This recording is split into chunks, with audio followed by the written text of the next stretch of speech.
So when we think of misogyny and Islam, we see the two terms are really intertwined. And that's because the Quran is an egalitarian text. It's not a text that promotes gender wars or a text that advocates for a monolithic interpretation. When we look at Islamic law earlier on, we see that the Islamic scholars who systemized this law and theology were inherently male, which means default, these were the first understood, or you could say objective interpretation of Islam. We see this through the works of Wa'il Halaq and Qasi Ali actually saying that these interpretations were limited to the social norms of their time and it wasn't to do with revelation. And we see over time that this narrowed down with pre-modern patriarchal structures and ultimately sidelines other women voices. And this is not just a trajectory that is succumbed to colonial discourse, but there's actually lots of reasons why women were seen as less visible throughout the times. We often see this trajectory actually even emphasized in the works of Talal Asad. We even see Muhammad Akram Nadwi actually has a book on this known as Al-Muhaddithat, where he talks about lots of women actually preserved scholarship but were later forgotten later on because of less visibility and less documentation. And Talal Asad goes on to say that when these institutions were disruptive, we see that Islam was more so defined in a more objective lens that's seen as more rigid and more literalist. When we think about the modern era, these places have been amplified.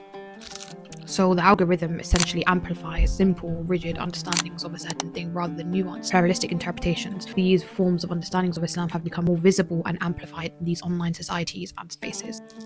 And there's many great women, scholars and contributions that they have contributed to today's society, some that I will link above and in the comments below.